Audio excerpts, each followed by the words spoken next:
Hi, I'm Kamali, taking you through some of the things people are talking about and some of the stuff they're sharing around the world on NewsFeed today. A sexual predator has been targeting hundreds of victims on Instagram, and they're all young Muslim women and girls. Plastic everywhere and even in our gut. We hear from an expert in microplastic waste. How people with disabilities are using Halloween to boost body positivity and remove the stigma in the community. And the story behind some pretty poultry that the internet has dubbed New York's most eligible bachelor.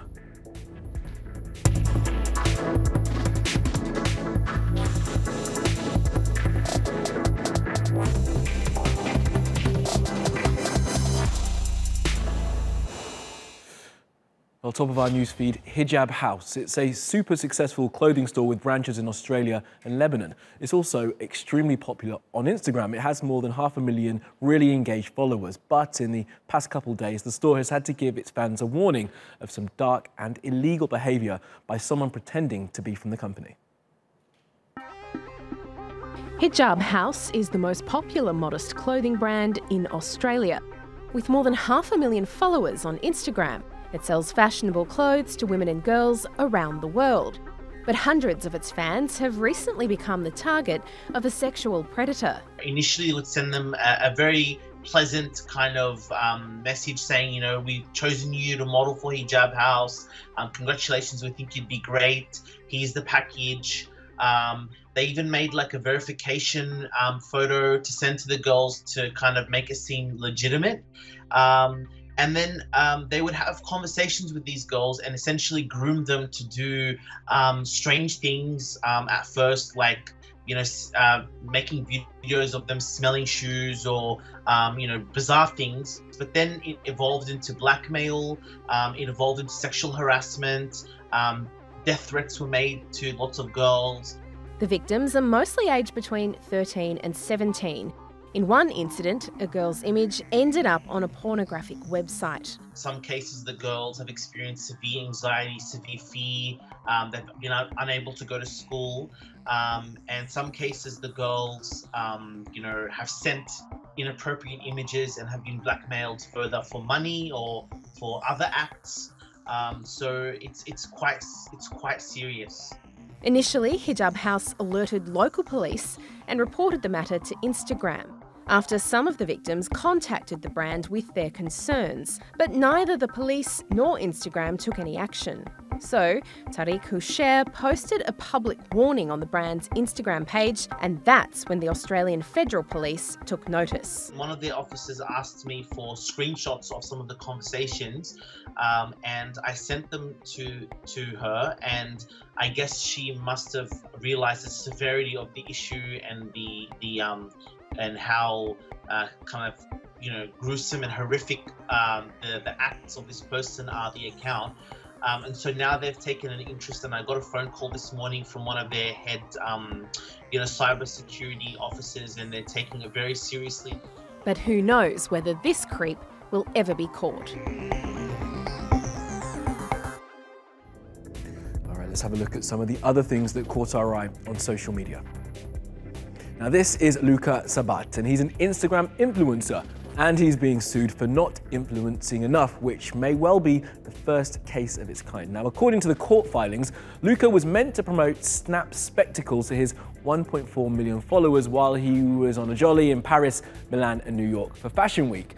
And while he doesn't normally mind dressing like a clown, although he looks good there, these Snap glasses were clearly not his look, so he didn't do what he was contracted to do. And now he could owe $45,000. Should have worn the glasses, bud. Winter is coming, here in the Northern Hemisphere at least, and with that there's news of a new Game of Thrones prequel that will begin filming next year. Now, some of the actors who will be in it have been announced, including Naomi Watts. The prequels will be set in the Age of Heroes, some 15,000 years before the show is set now, so we'll get to see some of the legends that the current characters allude to. And Pharrell Williams has sent a cease and desist notice to the US president after Trump played Pharrell's song Happy at a campaign rally on Saturday. Now, what was especially objectionable was that the song was played just hours after 11 Jewish people were shot dead in a synagogue by a white nationalist. The letter from Pharrell's lawyer said there was nothing happy about the tragedy inflicted upon our country on Saturday, and no permission was granted for your use of the song for this purpose.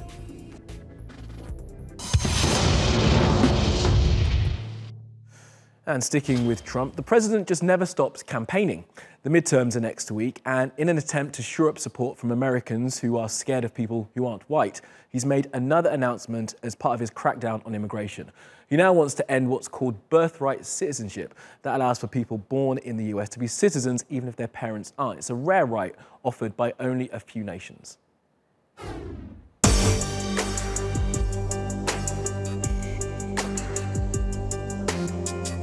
We're the only country in the world where a person comes in, has a baby, and the baby is essentially a citizen of the United States for 85 years with all of those benefits. It's ridiculous. It's ridiculous. And it has to end.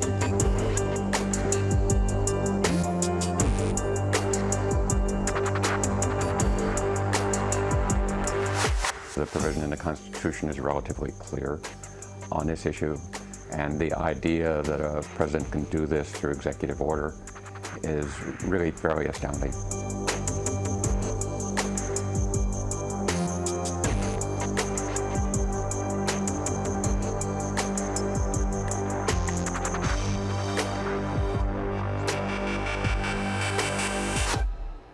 Then there's the question of can he do it by executive order? Right.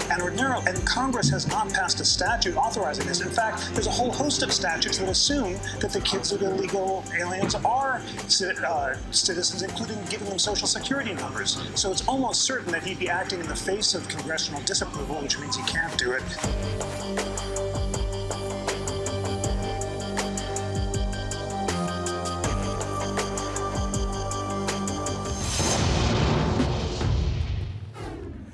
Now, you will have heard a lot recently about microplastics and their damaging effect on marine life. Well, now there's solid proof they're in humans too. According to a recent study, they were present in human feces 100% of the time. Yep, you heard that right. There's plastic in your poop all the time. But what exactly does that mean? Recent findings of microplastics being present in human stool suggest that we really need to turn our attention to this issue, because if indeed microplastics are concentrating in the abundance that this study shows, then we need to know exactly how microplastics are affecting human health.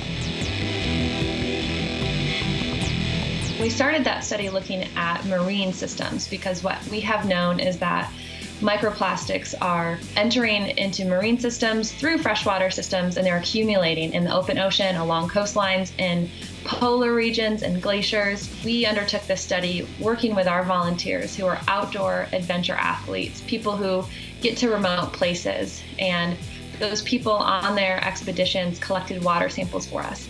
In total, we collected almost 3,500 samples of water. These are 1 liter water samples. And when we analyzed those, our marine samples came back where 89% of those samples contained microplastic pollution. On average, though, what we found across our marine and our freshwater study, it was 12 pieces of plastic per liter. Unfortunately, there just really isn't data yet that shows the effect that microplastics have on human health. There's a lot of guesses, a lot of conjecture based on what is known about the way that microplastics can affect aquatic organisms. Some of those examples include affecting and disrupting internal processes, affecting the mortality, affecting the way that hormones work in some of these aquatic organisms. There are steps that everyone can take to reduce their contribution to microplastic pollution. One of those is reducing your plastic footprint. So whether it's single-use plastic packaging, plastic water bottles, plastic utensils, but then thinking more about other forms of plastic in our daily lives. In our study, we found that most of the microplastics that were contaminating our water bodies were microfibers, which are microplastics that look like a piece of thread, and those are originating from some larger object that's probably a textile. So it's not only reducing single-use plastics, but it's considering the ways that our clothes and textiles are contributing to the problem too. All right, around the world now for some other stories you need to know this Thursday. These are protests in Pakistan. Yesterday, the country's top court freed a woman by the name of Asia Bibi, who'd been sentenced to death for blasphemy. The court found there was no evidence that she had insulted the Prophet. Despite that ruling, some people in Pakistan are not happy and have been doing stuff like this. Now, Asia Bibi now has to leave Pakistan, even though she's a free woman. Her life is now in danger. Harvey Weinstein has been accused by numerous women of sexual assault, and now a woman has filed a civil case against him, claiming that he assaulted her and demanded sex when she was just 16. Weinstein's lawyers called the allegations preposterous. Cannabis legalization is catching, it seems. The Mexican government has just ruled that a total ban on adults using the drug recreationally is unconstitutional. That now paves the way for Mexico to legalize it.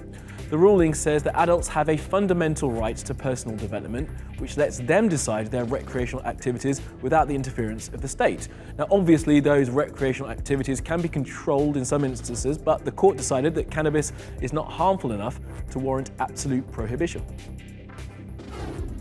And in the UK, the use of cannabis for medicinal purposes is legal from today. Doctors all over the world have long argued in favour of the drug's benefit to treat many conditions such as severe epilepsy in children. Cannabis for medicinal use is made in such a way that all the psychoactive properties have been removed.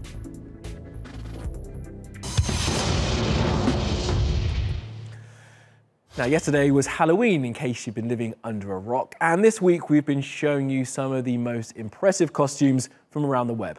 Well, this next piece contains some of the best.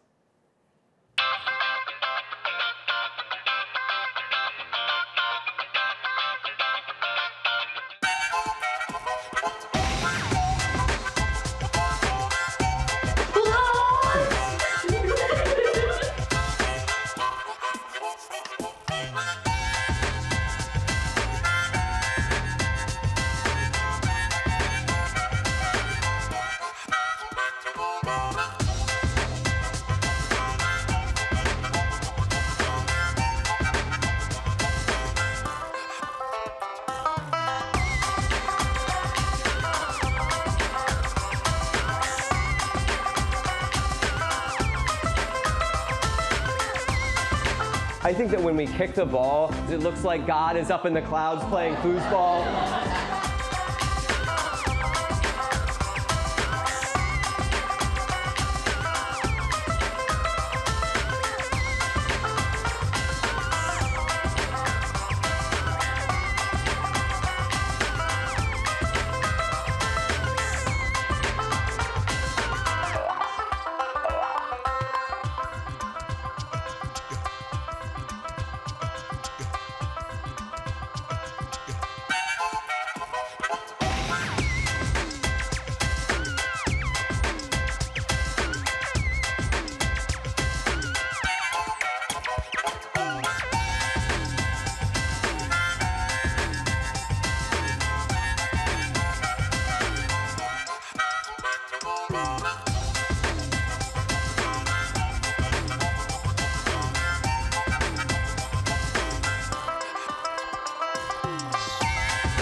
And in today's Animals Doing Stuff, New Yorkers are going a little mad for something they've dubbed the Glamour bird.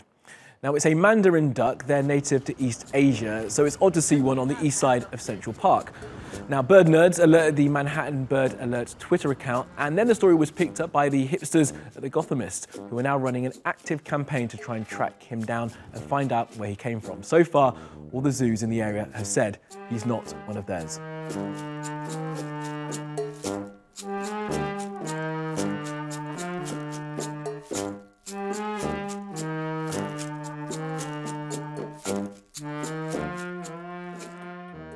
There's a handsome duck. Well, that's all from the NewsFeed team. Reach out to me with your questions, comments, complaints, and suggestions.